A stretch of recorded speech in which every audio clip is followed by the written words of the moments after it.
नमस्कार, आप देख रहे हैं आज तक। आपके साथ मैं हूं अंजना ओम कश्यप। देश के प्रधानमंत्री की सांसों की चारों तरफ जहरीली हवा का घेरा है। जी हां, दिल्ली में पीएम हाउस में भी भीषण वायु प्रदूषण है। प्रधानमंत्री के घर से लेकर दिल्ली के आम लोग कैसी सांस ले रहे हैं, इसका हमने रियलिटी चेक किया। आप भी देखिए वो सच्चाई जिससे अब बचना नामुमकिन है और उसे नजरअंदाज करना बहुत बड़ी भूल साबित हो सकती है। पूरी दिल्ली में जिंदगी देने वाली हवा का साया नहीं, बल्कि दम घोटने वाले जहर का साया मंडरा रहा है।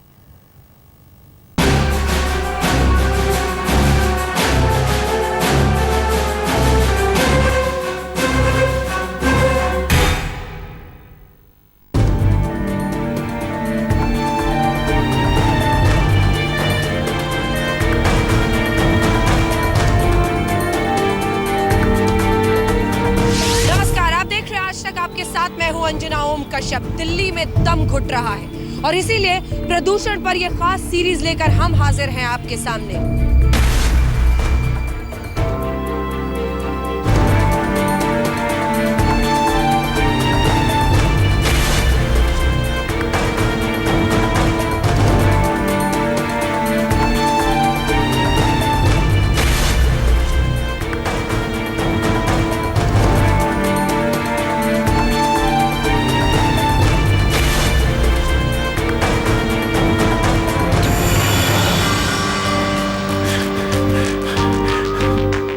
अगर दम घुट रहा है तो हम लोगों को झकझोरेंगे, बताएंगे कि दिल्ली के कोने कोने में 8 बड़े इलाकों में हम जाएंगे और हम आपको बताएंगे कि वहां पर प्रदूषण का स्तर क्या है।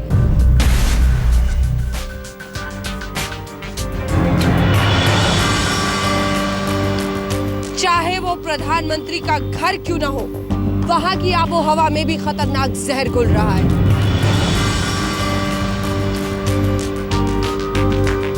सामान्य मानवी के जीवन में उसका इम्पैक्ट महसूस हो रहा है, नेगेटिव इम्पैक्ट महसूस हो रहा है।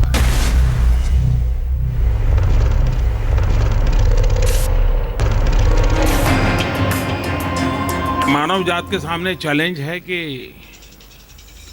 इस समस्या के समाधान के लिए हम किस प्रकार से रास्ते खोजें।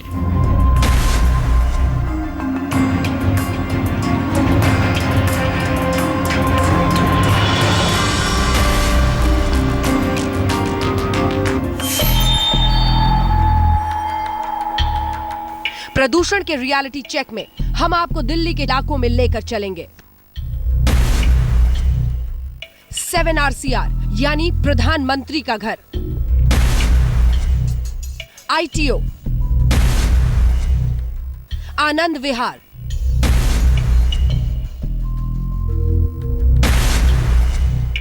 चाणक्यपुरी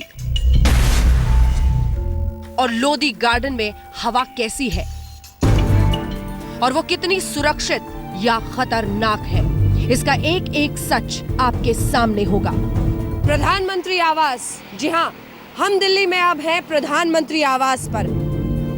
हम पहुंच गए हैं प्रधानमंत्री के घर के बाहर। ये हमें बताएंगे कि प्रदूषण का स्तर कितना है। अब आप दिल थाम कर बैठिए, क्योंकि प्रधानमंत्री के घर के बाहर जब प्रदूषण मापने वाला मीटर ऑन होगा तो आप हैरान रह जाएंगे। आइए देखते हैं कि 7 रेस कोर्स के बाहर क्या है हवा का हाल।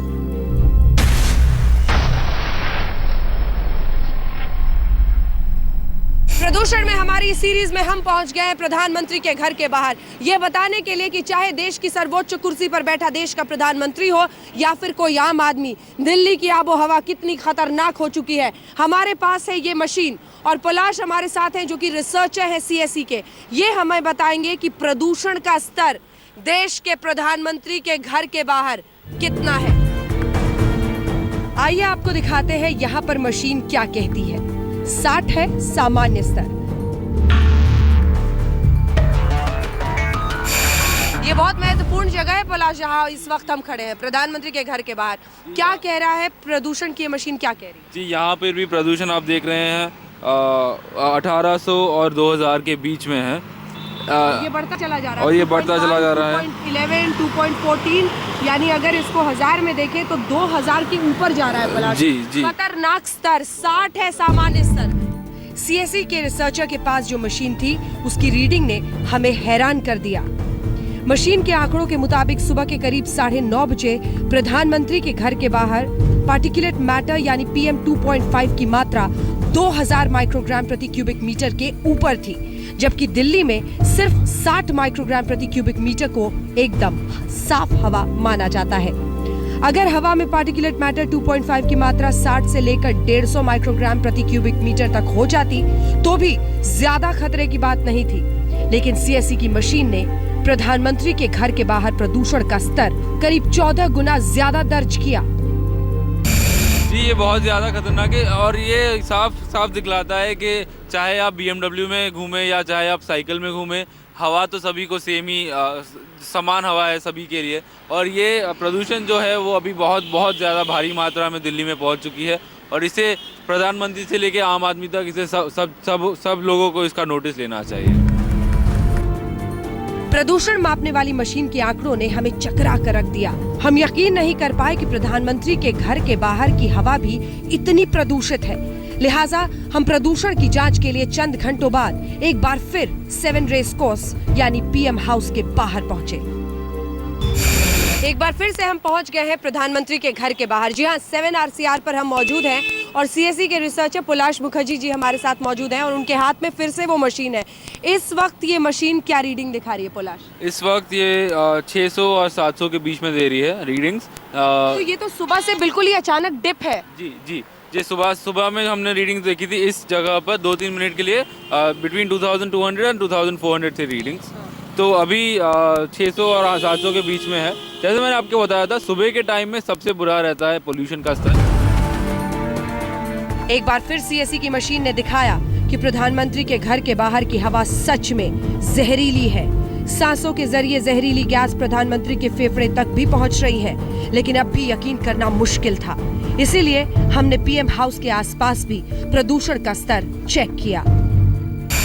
5 मिनट और बीत चुके हैं और अब हम 7 RCR के इस गेट के सामने आ चुके हैं। जी हाँ, प्रधानमंत्री निवास के पिछले गेट से अब हम इस वाले गेट में आ गए हैं और यहाँ पर से ही एंट्री होती है। तो यहाँ पर भी एक बार जरा मेजर कर ले कि पोलाश की ये मशीन क्या कह रही है। पोलाश क्या कह रही है मशीन की? तो जैसे हमने रीडिंग की थी, ये 600 और 700 के बीच में रीडिंग्स आ रहे हैं। सो रीडिंग्स आर मोर और लेस स्टेबलाइज। हमारे जो ट्रेंड्स होते हैं हम देखते हैं कि दिन के स्टार्टिंग में अर्ली मॉर्निंग्स बहुत हाई लेवल्स होते हैं और फिर दिन के दौरान वो दोपहर के टाइम में सबसे कम हो जाते हैं और फिर वापस बढ़ जाते हैं रात आते आते। तो अभी हम देख रहे हैं लेवल्स 600 से 700 से बीच में है, तो 10 से 12 गुना है। 7 RCR के बिल्कुल दूसरे हिस्से में हम आ गए हैं और यहाँ पर अब पोलाश हमें बताएंगे कि मशीन क्या कह रही है। यहाँ पे लेवल्स कुछ थोड़े हायर दिखा रहे हैं। 700 हम जब उस गेट पे थे तो वहाँ से थोड़ा सा लेवल ज्यादा है। 700 से 750 के बीच में आ रहा है। बट यहाँ आप देख रहे हैं कि यहाँ पे भी बहुत गाड़ियों की तादाद बहुत ज़्यादा है। So we can see that levels continuously modify हो रहे हैं, एक्सपोजर लेवल्स। यकीन मानिए, ये सच है कि देश के प्रधानमंत्री को भी साफ हवा नहीं मिल रही। खतरनाक है, भयावह स्तर है। और एक बार फिर शाम के इस पहर में वही सवाल कि प्रदूषण का स्तर अगर देश की राजधानी दिल्ली में प्रधानमंत्री घर के निवास के बाहर इतना भयावह है तो क्या कोई सुन रहा है? दिल्ली में प्रधानमंत्री के घर से लेकर दूर दराज के इलाकों तक हर तरफ वायु प्रदूषण की स्थिति जानलेवा हो चुकी है। चाणक्यपुरी जैसे पौष इलाके से लेकर ITO हो और यहाँ तक कि पार्क में भी दिन रात जहरीली हवा का साया रहता है। अब उस इलाके में चलते हैं जहां दुनिया के तमाम देशों के दूतावास हैं। लीजिए, हम पहुंच गए चाणक्यपुरी इलाके में। हम खड़े हैं दिल्ली के सबसे पॉश इलाके में। जी हाँ, वो सड़क जिस पर तमाम एम्बसीज हैं, नॉर्वे से लेकर जितनी भी बड़ी एम्बसीज हैं, US एम्बसी, पाकिस्तान एम्बसी, वो सभी इसी इलाके में है। और यहाँ पर प्रदूषण का स्तर क्या है ये पलाश से पूछते हैं। मशीन क्या कह रही है? यहाँ पे 2200 और 2400 के बीच में लेवल्स हैं। चाणक्यपुरी जो है वो बहुत ही ज़्यादा पॉश एरिया है, आप जैसे बात कर रहे हैं। ऐसे काफ़ी रिपोर्ट्स भी आई हैं जो बाहर से डिप्लोमेट्स आते हैं वो दिल्ली नहीं आना चाहते हैं क्योंकि यहाँ उनके बच्चों को बहुत ज़्यादा जब ओबामा यहाँ आए थे तो कहा गया कि 3 दिन वो यहाँ रह गए हैं, तो 1 दिन 2 दिन रह गए तो 3 दिन उनकी जिंदगी का कम हो गया क्योंकि इतनी गंदी हवा में उन्होंने सांस ली। प्रदूषण की चर्चा के बीच आप सोच रहे होंगे कि दिल्ली के हरे भरे पार्कों में सुबह सुबह टहलने, कसरत करने और प्राणायाम से आपकी सेहत मस्त रहेगी, तो थोड़ा ठहरिए, लोटियन जोन के सबसे वीआईपी पार्क लोधी गार्डन के हवा की हकीकत देख लीजिए। तो लोधी गार्डन जहां पर लोग दिल्ली में पहुंचते हैं सुबह सुबह खुली हवा में अच्छी सांस लेने के लिए, वहां पर प्रदूषण का क्या स्तर है, मशीन यहां पर क्या कह रही है पलाश? यहाँ पे हम लोग देख रहे हैं कि लेवल्स 1600 और 1800 के बीच में है। इसके कारण ये है कि यहाँ पे डिस्पर्शन इफेक्ट कम होता है। यहाँ पे जो नहीं, लेकिन लोगों का मानना है कि इतने सारे पेड़ पौधे हैं तो यहाँ पर मतलब खुली हवा, अच्छा ऑक्सीजन मिलेगा, यहाँ पर क्यों है इतना डस्ट पार्टिकल्स? डस्ट पार्टिकल्स इसीलिए क्योंकि यहाँ पे आके जो डस्ट पार्टिकल्स होती है वो सेटल हो जाती है। जो ओवरनाइट जो ट्रक्स की एंट्री होती है और ओवरनाइट यहाँ पे टेम्परेचर्स बाकी शहर से काफ़ी कम होता है। दिल्ली धूल, धुएं और प्रदूषण के शहर में तब्दील है। आईटीओ का हाल जरा देखिए कि हवा में छाई धूल और धुंध में गांधी की तस्वीर भी धूमिल है। पीछे देखिए, इंटरसेक्शन पर हम खड़े हैं, लेकिन महात्मा गांधी की जो पेंटिंग यहाँ पर बनाई गई है दिल्ली पुलिस हेडक्वार्टर्स पर, सुबह के इस पहर में वो भी साफ दिखाई नहीं दे रही है। ये सिर्फ फॉग की वजह से नहीं है, सिर्फ धुंध की वजह से नहीं है, ये उस प्रदूषण की भी वजह से है जो स्मॉग बनकर दिल्ली पर हर सुबह इसी तरह से छाता है। तो यहाँ पे जो है ये 2490 दिखा रहा है। तो ये आप देख सकते हैं करीब करीब 40 गुना है, 40 गुना से भी ज़्यादा है, मोर देन द लिमिट। ये डस्ट ट्रैकर मशीन झूठ नहीं बोलती। इस मशीन में हवा जाती है तो मशीन का पारा चढ़ जाता है। तो जरा सोचिए, जब ये प्रदूषित हवा हमारे और आपके फेफड़ों में समाती है। अब हम पहुंच चुके हैं आनंद विहार और यहाँ पर आपको बताएंगे कितना दिखा रहा है, मीटर क्या कह रहा है? यहाँ पे 1900 से 2000 के बीच में है। ठीक है, अगर आप इनको दिखा दें हिमांशु को कि क्या रीडिंग है, ये देखिए 1900 से लेकर 2000 के बीच। ये इसका भी असर है क्या पॉलश की यहाँ पे अब सूरज निकल चुका है और थोड़ा सूरज निकलने से असर पड़ता है, घटता है? जैसे मैं पहले बात कर रहा था, जैसे जैसे सूरज निकलता है टेम्परेचर बढ़ते हैं, ये पीएम लेवल थोड़े थोड़े कम नीचे की ओर आते हैं। इसीलिए सुबह का वक्त सबसे बुरा होता है। ऑल्सो इसका और एक कारण है कि रात के वक्त में दिल्ली में ट्रक्स अलाउड होती हैं, तो ये ट्रक्स की वजह से बहुत ज़्यादा पीएम लेवल्स ऊपर चली जाती है। और यहाँ पर आनंद विहार को सबसे प्रदूषित इलाका, वैसे अगर आप ग्रेडिंग देखें रेगुलर, तो आनंद विहार सबसे प्रदूषित इलाका है। अब चलिए जरा पुरानी दिल्ली की भी हवा में प्रदूषण का स्तर देखें। पोलाश के साथ हम आ गए हैं चांदनी चौक इलाका, चांदनी चौक और चावड़ी बाजार। स्कूली बच्चे सुबह सुबह तैयार होकर जा रहे हैं। बहुत सुबह सुबह आप देख लीजिए कितना ट्रैफिक यहाँ पर है, और ये वो इंटरसेक्शन है शायद जहाँ पर दिन के पहर में और भी ट्रैफिक में इजाफा होता है। स्कूली बच्चे यहाँ पर सुबह में पहुँच रहे हैं। और पोलाश, यहाँ की रीडिंग क्या बताती है? यहाँ की रीडिंग तो बहुत ही ज़्यादा हाई है। यहाँ पे 3000, 2500 और 3000 के बीच में बता रही है। So which means that it is up to 50 to 60 times के बीच में, मतलब 50 गुना या 60 गुना के आसपास। डस्ट ट्रैक मशीन के साथ हमने पूरी दिल्ली घूम ली, लेकिन एक भी इलाका ऐसा नहीं मिला जहां हम पूरे भरोसे के साथ सांस ले सके और ये कह सके कि यहाँ हमारे फेफड़ों तक जहर नहीं पहुँचता। पर्यावरण मंत्री प्रकाश जावड़ेकर जी हमारे साथ सीधे इस वक्त जुड़ रहे हैं। दिल्ली में प्रदूषण कम करने के लिए अरविंद केजरीवाल की सरकार ने, प्रकाश जी, 1 जनवरी से ऑड इवन फॉर्मूला पर काम शुरू करने का फैसला किया है। इससे वायु प्रदूषण कम होगा? इसलिए मैंने कहा कि कुछ लोगों को केवल जल्दी जल्दी न्यूज़ बने ऐसे अनेक आदेश होते हैं। ऑड इवन का प्रयोग अनेक देशों ने किया है। हाँ। कभी आंशिक सफलता मिली है। सवाल है, लेकिन मैं किसी उपाय को मना नहीं कर रहा हूं, जैसे कंजस्शन टैक्स होता है। ठीक है, बहुत सारे प्रयोग दुनिया ने किए हैं, कैसे गाड़ियों को कम संख्या करे। हाँ। मूल मुद्दा है गाड़ियों की संख्या की कमी होना जी। तो पब्लिक ट्रांसपोर्ट चुस्त बनना चाहिए। अब उस दिशा में जा रहा है। केंद्र सरकार सभी राज्यों को बसेस के लिए मदद कर रहा है। हाँ। और राज्य सरकारों ने भी करना चाहिए क्योंकि उनके पास भी पैसा है। हाँ। तो वो करना चाहिए। ठीक है, मेरा कहना है लोगों ने भी पार्टिसिपेट करना चाहिए। नहीं, नजदीकी काम सरकार भी पहल करे। ठीक है प्रकाश जी, सरकार भी पहल करे, दिल्ली सरकार भी पहल कर रही है, लोगों को भी जागरूक होना होगा। लेकिन स्थिति बहुत भयावह है। प्रदूषण इस कदर फैल चुका है कि बच्चों के फेफड़े बचपन में ही फूल रहे हैं, दम घुट रहा है यहाँ लोगों का। हमने प्रधानमंत्री के घर के बाहर ये जायजा लिया है, वहां पर पार्टिकुलेट मैटर इतना ज्यादा है। कितना वक्त आखिर लगेगा? कोई रोड मैप, ब्लूप्रिंट कुछ है भी आपके पास? मैं यही बता रहा हूं, कि ये रोज की लड़ाई है।